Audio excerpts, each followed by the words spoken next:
Okay, in this video I want to show you a little bit about spyview and how we use it to look at our data. So let me show you first. So I've downloaded one of the data files generated by our group. Actually, this is a data file folder. You can see in this folder here the things that are software outputs. It's a timestamped folder. And outputs a DAT file, which contains the ASCII formatted data. So we take a look at that here, like that. Has columns, and those columns are, each sweep is one column, is one block of data. And if you go far enough, oh, there it was, you can see that these are then separated by blank lines. This is the typical GNU plot data block format. And there's also a meta file. This is something I created at some point associated with spyview. And this meta file contains information about the ranges of the data. So spyview always is designed to work with uniformly gridded data in up to 3 dimensions. So this first block shows you the number of data points in the first loop, the first dimension of the 3-dimensional cube, the starting point and the ending point, and this is the axis label for that sweep, let's say. In this case, it was a sweep of frequency. The second loop is then, has 39 points. It runs from -2 to 40, and the unit is power in dB. And then this third part of the file shows you for the optional third loop. In this case, there is no third loop, so it has 1 point, runs from 0 to 1, and gets a label nothing. That's what we choose in our software. After that, this meta file contains column labels, optional column labels, and so here is just a list of one line for the column number, starting from 1 and not starting from 0. And this is then the frequency. So you can see column 1 in this data file is the frequency. This column 2 is the real part of S21, scattering parameter S21. Column 3 is the imaginary part, etc., etc. So let's take a look, and depending on how spyview loads this data, it will use this file or not. So let's take a look at how we open the data file in spyview. So the traditional way is, the Unix way would be to run spyview star with the data file, give it one argument or multiple arguments, which are all the data files you want to load. In Windows nowadays, when people started using, well, when I started using it in Windows, I also created some batch scripts, which will then create a Windows file association, such that when you double click on the DAT file, it will open it in spyview. So, but let's take a look here. So this is now opening the data file. You can see I've actually got the settings already correct to load the data file properly. And now you see here in the title bar, it has a file name. It actually lists the displayed ranges, because if you take a screenshot, then you also know where the starting end point is of this, or at least some information about the starting point and ending point of this data, of the axis ranges. This is by default a zoom of 1, so this is a pixel by pixel. Every pixel on my screen is a pixel by pixel representation of the data. Now, the first, so now the first confusing thing is I designed spyview in mind in Linux in the old days with 3 mouse buttons. I'm now working on my MacBook, which has only 1 mouse button. There's a sort of hack which allows you to change which mouse button is which. Let's see if I can even do that. So, well, first of all, maybe I'll show a little bit. First, you note that I can grab this window and drag it. That will zoom the data. You notice the data does not zoom continuously, but in blocks. It's because the zooming of the data is implemented as pixel multiplication. So it only supports integer zooms. So integer up zoom means that it doubles a pixel, triples a pixel, makes 4 copies of the pixel. You can also zoomed it this way, in which case it averages 2 pixels together, 3 pixels together, 4 pixels together for the display. There are also keystrokes for this. You can actually find all the keystrokes. Was one thing about SpyView, it's almost everything you want to do with it is also associated with a keystroke, and that's because I came from a Unix community where that was common. There's a keystroke also for opening the help window, where you can actually see all of the keystroke bindings. And you can see that, for example, adjusting the zoom is with dot and comma. And you can do shift to do only one of them. Or you can do control to do the other one. Good. Now, let's take a careful look though. So that's already a little bit of information about how it works. You can see also now what happens if I click. So actually what will happen if I click, by default, the default binding is that if I left click, which is the normal click, it pops up a line cut of the data. And this is done actually using GNU plot. My philosophy was, why design something new when I can just interface to something that works really well. And it will actually produce a plot of the data of that line that you've clicked on. And that's very handy. And of course, GNU plot has complete plotting built in, except this version of my GNU plot on this Mac, it doesn't seem to work with plotting, with interactive plotting. But say, I would typically be able to zoom by just clicking on this window and dragging a zoom window. And I can use all the usual GNU plot keystrokes also by just putting my mouse over this window and running my GNU plot keystrokes. Okay, but let's go back to the data set here. The tradition would be left mouse button is horizontal line cut, middle mouse button would be vertical line cut, and right mouse button would open the control window. Now on my Mac I only have one, so I believe there was a keystroke once upon a time. Yeah, there it is. M swaps the mouse buttons. So now you can see this a vertical line cut. That was I sort of created that just because on my Mac I didn't have the mouse buttons and that annoyed me. But let's go to the right click, which brings up this control window. So this is the primary control window. It has lots of sliders and buttons. Well, maybe let's look at one of the buttons. The buttons will often open up sub-windows. So load window here opens up the sub-window. And this allows you to control how the data is loaded into the software.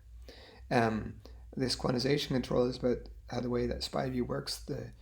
When you're adjusting colors by doing stuff like this, SpyView is not working with floating point data, but working with 16-bit integer data for the purpose of speed back in the days when this was important. And so the first thing that SpyView does when it loads floating point data is it quantizes that to 16-bit integer data. You can see that's actually on the slider here. This is the integer ranges. This shows the center and width of the color mapping range, and these show then the min and max of the color mapping range. And this was something I did later. Originally I was working with 16-bit data.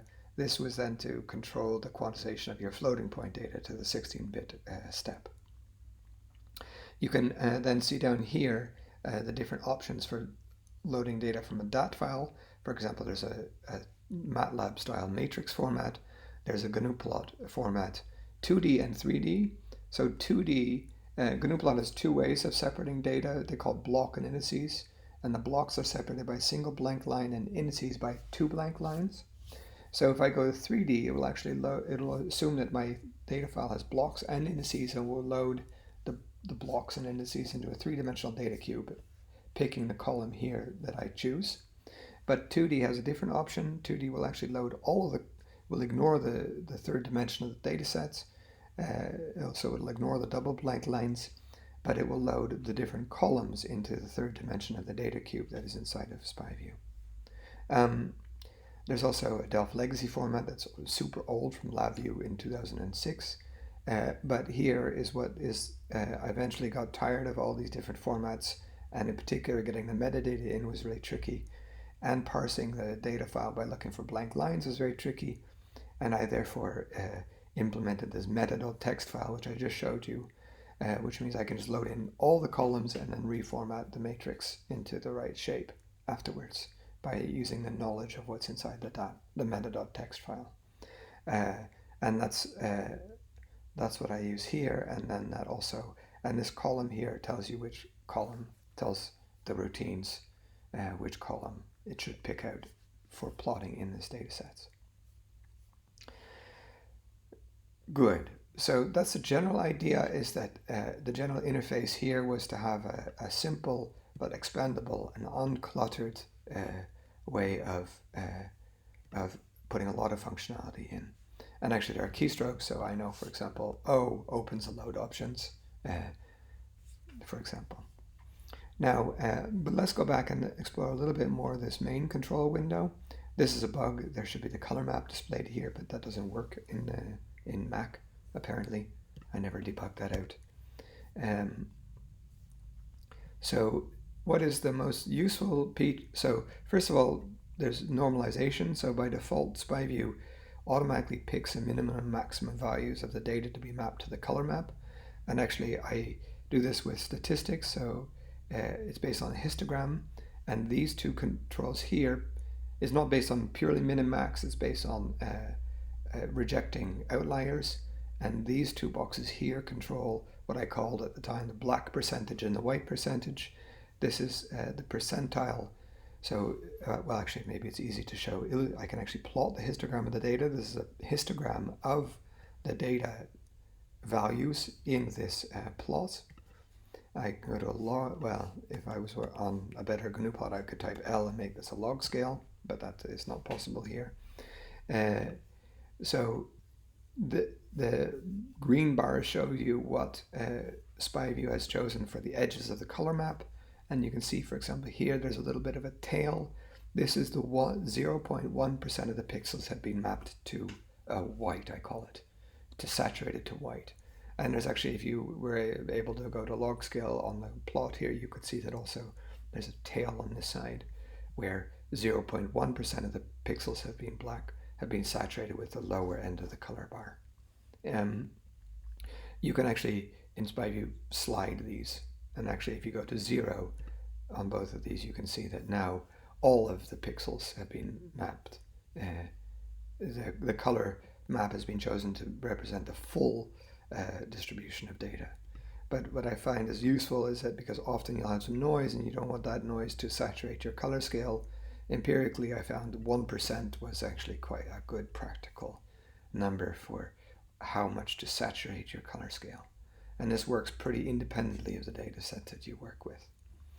You can see also this button I showed you here that opens up a GNU plot window. And in the olden days, on a different platform, that would also close the window, but on Mac, with the good version of GNU plot I have installed, that doesn't seem to work. Good. So let's say one of the most important features, in my view, of SpyView is actually this gamma setting. This gamma setting is a nonlinear color mapping of the intensity values in the data to the color map indices. And you can kind of already see what it allows you to do is really to explore, by just sliding the gamma up and down, you can explore the spatial features in your data sets without saturating the color scale. That's actually quite crucial for being able to really see what's in your data. And that was one of the key features that I wrote SpyView for even. So to understand what this gamma actually does, maybe it's best to go to a grayscale color map. You can see it does something similar here. And actually I have a button here in SpyView for plotting the color map. There it is.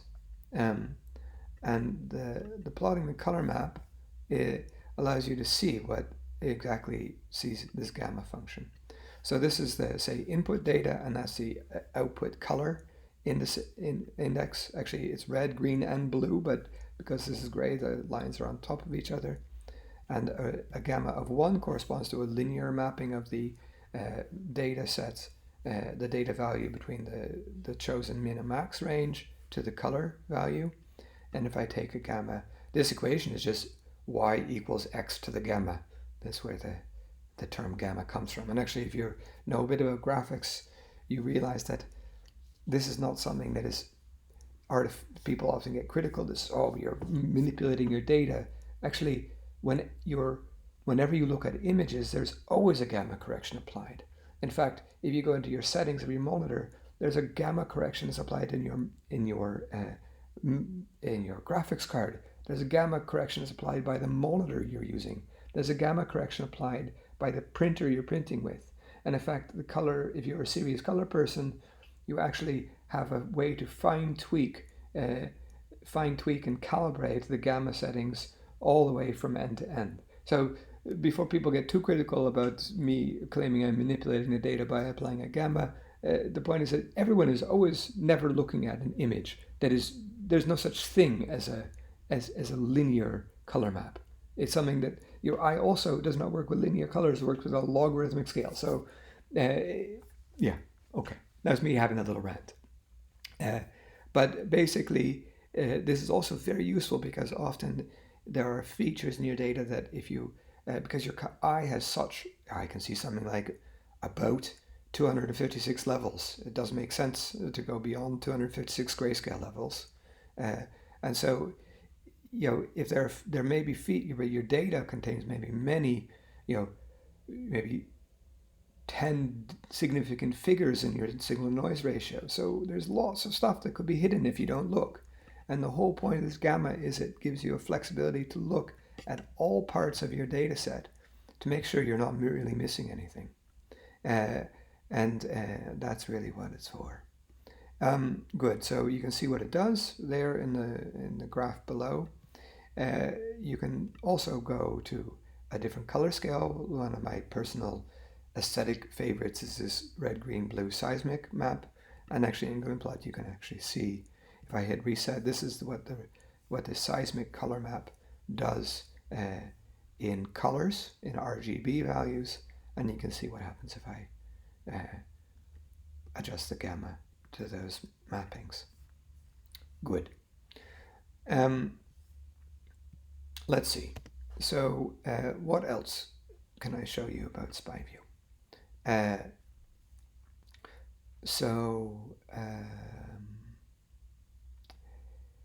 Probably aside from the normalization based on percentiles and outliers rejection and the gamma. So let me say one thing, the gamma is a way of changing your color scale. You can also change what features of the data you look at by changing the mapping of the data to the color scale. And that's done by, for example, I can take the window to be much narrower. And then I can also, I can take the window, this is the width of the histogram of the color mapping window. I can do this, right? And then I can also, by sliding the center up and down in my color mapping, explore different parts of my data set. Why I don't like this, you can see already. As soon as I take the width, I'm saturating color points in my data sets to indistinguishable values, and then they're gone. I don't see the fact that they're there.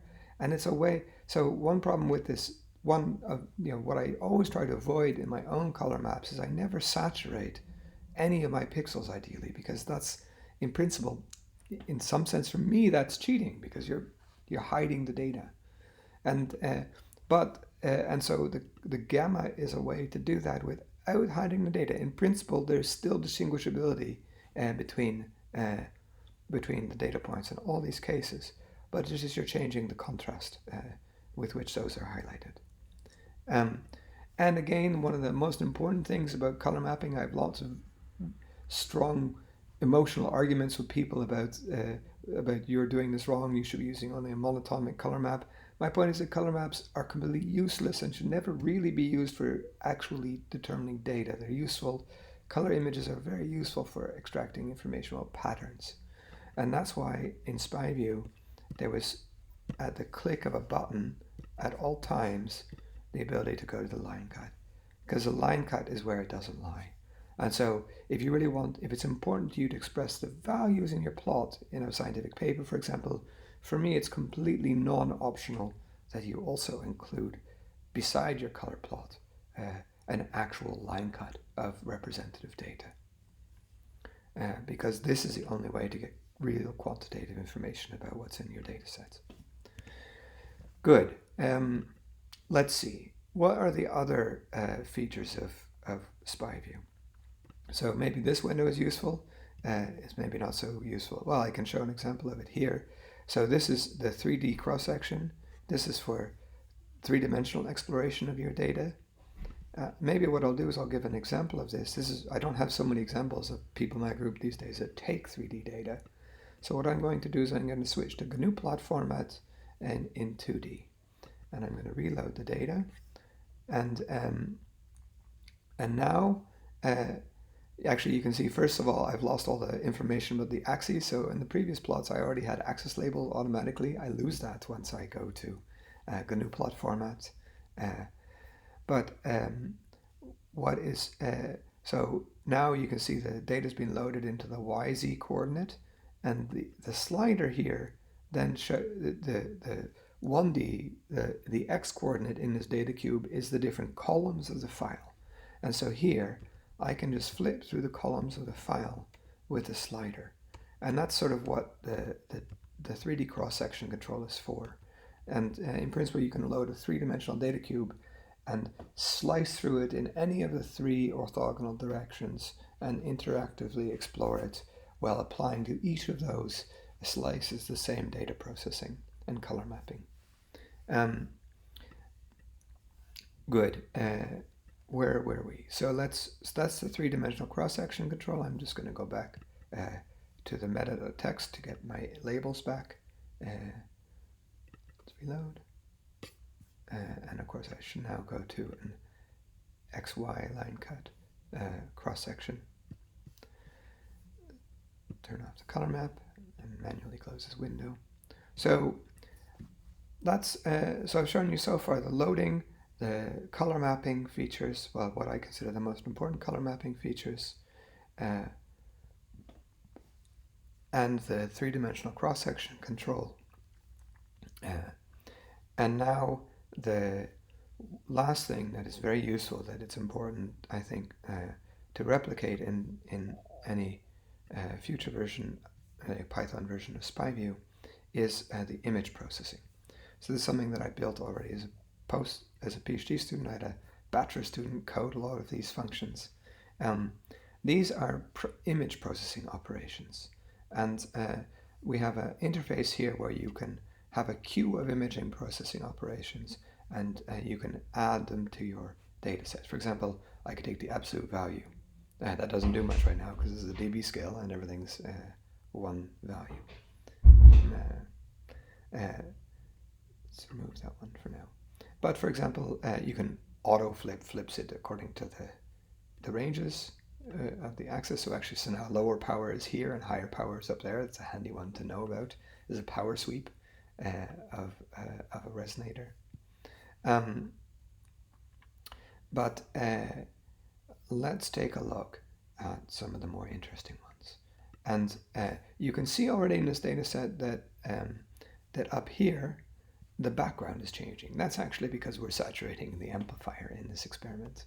And but let's take a careful look. So often you'll have a non-flat background, and we often wanted to subtract that background. So how do you? That was one of the most commonly used features of SpyView's image processing, is doing that. And so let me demonstrate this using in this video. So the function that does this is called subtract line by line.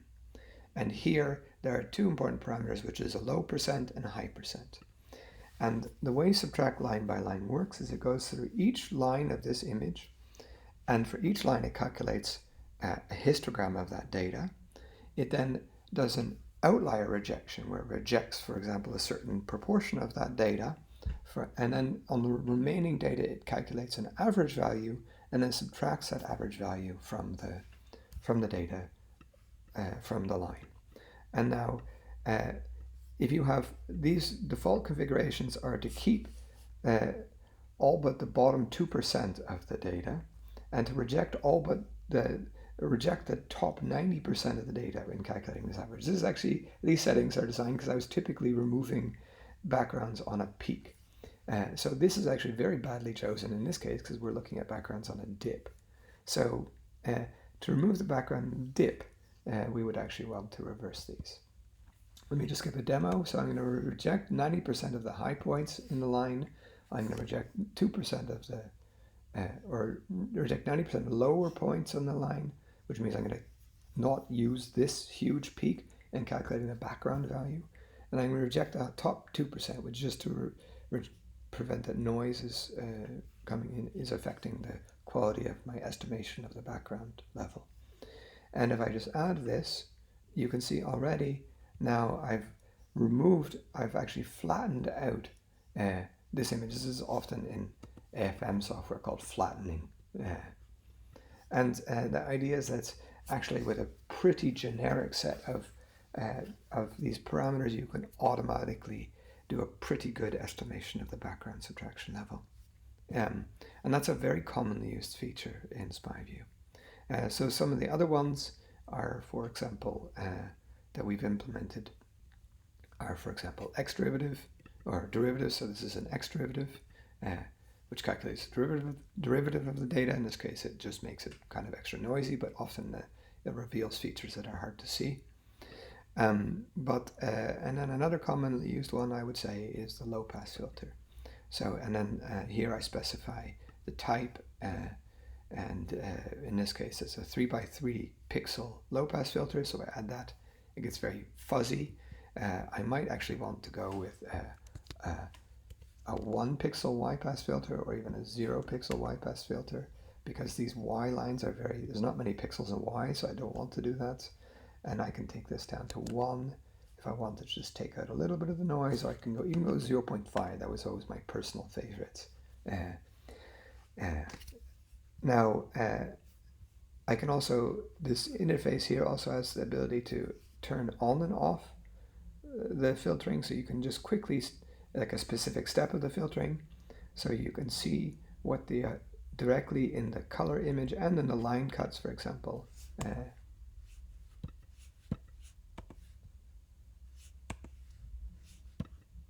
what the effect of that filter is. You know, actually, a one pixel filter doesn't do a whole lot, but if I do it, it just takes a little bit of the noise away. But if I make it 2 pixels, then you can really see how the image is getting much lower noise, but you're also starting to smear out features. Good. And sometimes these operations are not commuting, and so therefore you can also move these up and down. It's even kind of fun to determine which of the operations commute by changing the order. Yeah. Actually, I've not enabled this one, so I can't really tell. Obviously, X-derivative and low pass commute.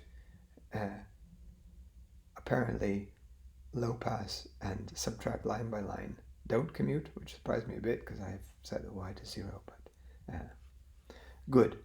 Probably because of the thresholding that's built in subtract line by line, come to think of it. Good.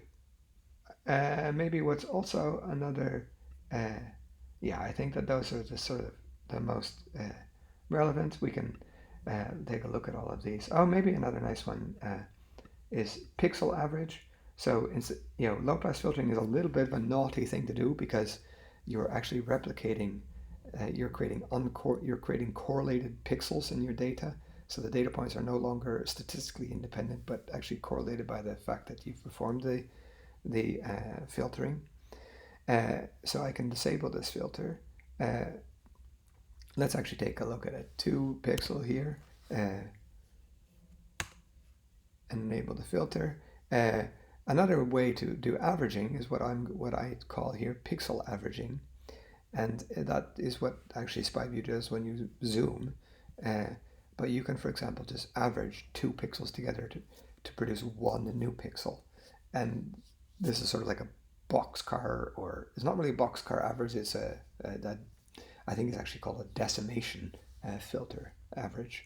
Uh, but this is sort of a more uh, a more honest thing to do, because it means that you also preserve the statistical independence of the points.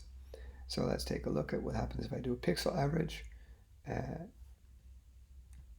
oh, nothing, because because I've already shrunk I've got a negative zoom. How does it do nothing? It shouldn't do nothing. Oh, I think I probably have to put 1 there. Yeah. So you can see that pixel averaging definitely reduces the noise. You can see it in the line cut, but it's also a little bit more honest because it doesn't remove. It also removes the points, and therefore it leaves the data points here uncorrelated. Whereas if I did a low pass filter of say 4 pixels, and shows that one instead,